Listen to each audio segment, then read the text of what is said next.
immigrant rights, for quality of life. I believe she runs her own business also. Am I correct? Yes. She is a multi-talented and also a multifaceted woman. It was my great pleasure to meet Tazeen at one of our, at our last fundraiser, and then through my friend and her friend, Patricia Khalifa Johnson, and I look forward to getting to know her much, much better. So Tazeen, tell us your story, please. Good morning, ladies. Thank you so much for inviting me today. I am so honored to be part of this amazing panel and join such amazing women, like-minded and intellectuals. Just amazing experience to be here. Thank you again. In February, I attended your Diversity Taste of the World event, and that was a great event. I not only got to eat delicious food, but meet so many wonderful people as well. And then I also attended the Raja Academy fundraiser at a private fundraiser for girls in Kenya. And I got to meet some more amazing people on a more private setting. So I became familiar with AAUW not too long ago when I met Miss Patricia, just walking in my neighborhood close to where she lives. And I don't live very far from her as well. And that was a fortunate moment for me. I am, by education and practice, I'm a financial accountant. As Norland mentioned, I have a consulting company. I do full cycle accounting, bookkeeping, I do organizational structure and HR and payroll consulting as well. But by passion, I am an activist and an organizer. I started organizing in North County about a decade ago, but it wasn't such a big movement. It was slow, and I volunteered here and there. I volunteered for North County Lifeline. I used to be part of the ACLU. And we started working under the ACLU umbrella in Escondido, and we started working on immigrants' rights because back then in Escondido, the Escondido City Council was pushing an agenda where undocumented immigrants couldn't rent property anymore. And the sheriff and the police treatment of the immigrant community was very unfair as well. So that's where we started. And then the ACLU was kind of wrapping up their program in Escondido. So my friends and I said, well, we're not going to stop the work. So we started our own organization called it North County Immigration and Task Force. And it is featured around immigrants advocacy and education for rights, because I truly believe that knowing your rights is an empowered tool. Education is empowering to any individual. And knowing your rights and others' rights, you can stand up for yours as well as you can defend the right of others. Yeah. So we based a lot of our work on education, KYR, we call it, Know Your Rights seminars that we did all across. We then when they were able to get driver's licenses, we helped people get driver's licenses. With the recent times, our focus has been a lot on education, but also in family support. So if a family member is having financial difficulty, we do fundraising around it, and we help them get by sort of while their family member might be in detention or deported. So a lot of our immigrants' rights work is based in that. And that is how, working on immigrants' rights, I came to be a political activist, actually, because I was at the doorstep of a congressman who sat, doesn't do that anymore, on the immigration task force at Congress. And we went pounding at his doorstep. We had press conferences, we did activism, everything we could possibly, and we didn't get a very positive response for him. But we didn't stop, we kept going.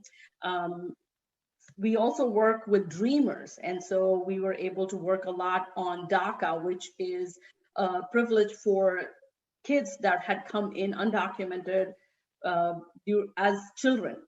So we worked on rights for DACA immigrants, where they were able to go to school, work, and earn a living in certain trade spaces.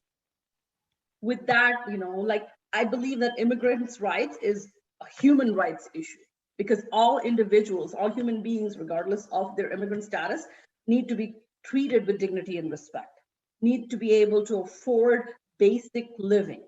And so intertwined with all of that is the immigrants' rights, the human rights, because if we all don't have the basic privileges of life, then none of us have it. That's right.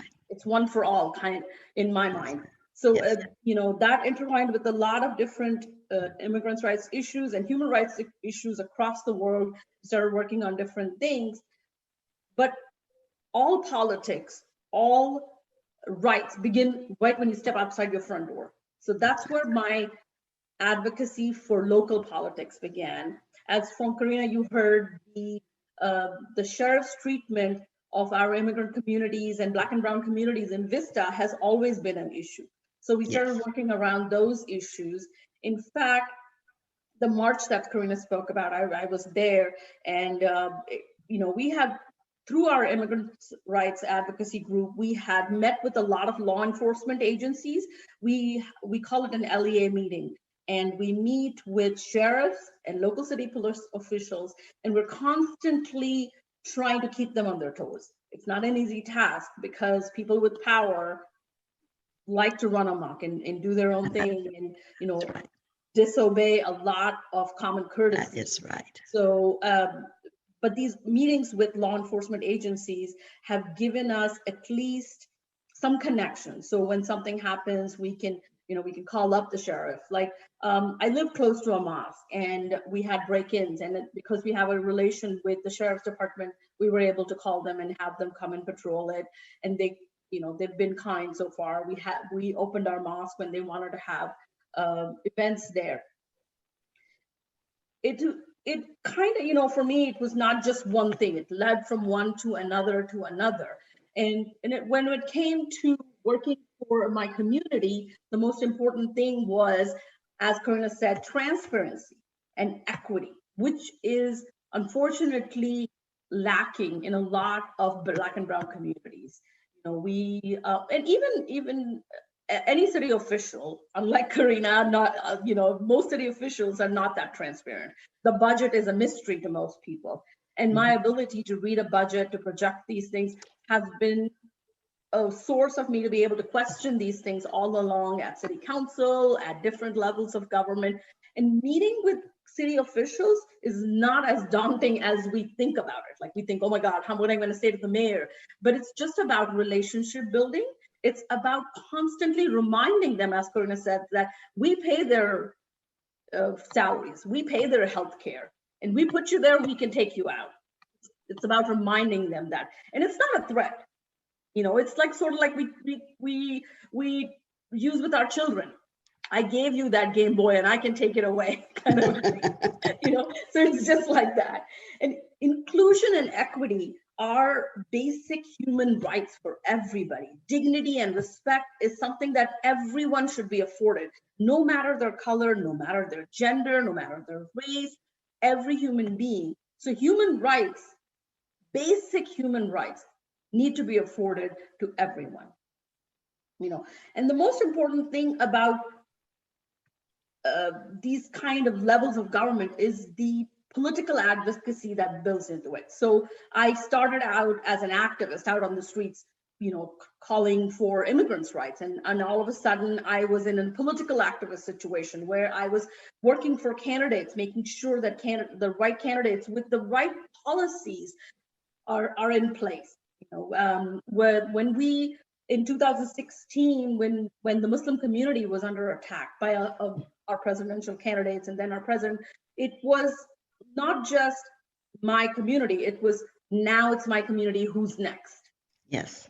So that's why it was important for us to keep pushing the agenda, keep making sure that everyone was afforded the same things. But not just all politics is a trickle down, it's considered trickle down, but in my opinion, it's a build up politics. You start visceral rights, visceral policies right outside your front door, and then you can take it up the ladder. So city council work, Congress, state assembly,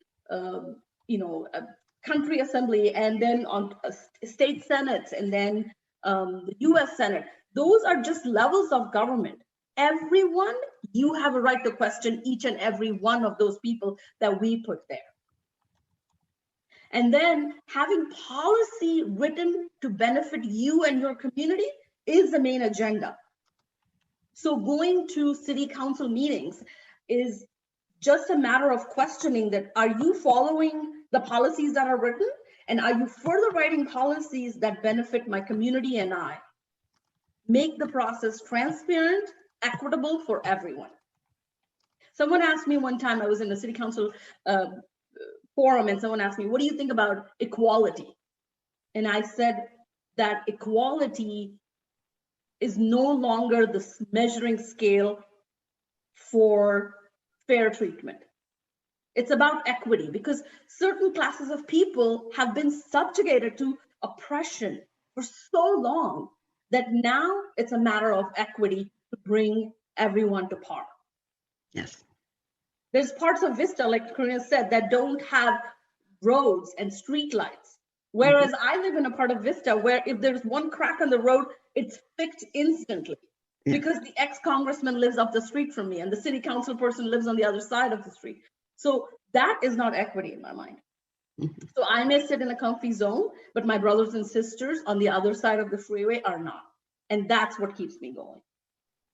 I may be sitting in a California where I am afforded a lot of different rights, but a lot of different states do not have those same rights for Black and brown people, Muslim people. A lot of people don't have the right of practicing their faith. A lot of people cannot walk out with their hijab on. And that is what equity is all about. Where my sister in Iowa can practice the same rights that I can sitting in San Diego, California, Vista, California. And that's when we get involved at every single level and question people. In 2017, in January 2017, we realized that women's rights were in harm's way. So we organized the first women's march in North County. And my friend Sue Alderson, who lives across the way, we said, oh, maybe we'll have 400 or 500. We had 10,000 people come. And we didn't know what to do with ourselves at one point. Like, whoa, people couldn't hear us. They were that far. But that was a realizing moment for Sue and I to see that there are people out there who think like us. There are people out there who want what we want. And a big movement was born out of that. You know, we had powerhouses where we had collaboration with ACLU, with other immigrants' rights organizations, with other civil rights organizations. And Karina, you know, was a product of all of that. That movement that she's talking about, it came before we encouraged candidates to run. You know, and even this year we had wonderful candidates run. We all know that in Vista, because it's a matter of challenging the status quo every single day. It's not about party lines, because civil rights, human rights, basic rights are not, there's no partisanship. Yes. In 2017, we started an organization called Neighbors in Action. And it was about, it started right here on my street where we walked out and we talked to our neighbors, just talked. There was nothing politically motivated. There was no agenda. It was just about connecting with our neighbors and seeing moms who had the same concern that I did. Business owners who had the same worries that I was worrying about, with the economy crumbling, with a lot of different things. So politics, civil rights, all of that is so interwoven. At one point in my life when I was doing volunteer work here and there, I lived in these separate bubbles. I had my Islamic community that I did volunteer work in the mosque and at the school and all that. And then I did volunteers at tax shelters and things like that, where low-income families came to get their taxes done. And then I did my other immigrants' rights work. Then I realized that I was no longer afforded this life in bubbles. All my life had to merge in concentric circles, because all these layers of power and equal treatment were woven into everyone's lives. So no longer do I have the liberty of separating my role as a business owner versus my role as a mother versus my role as a Muslim woman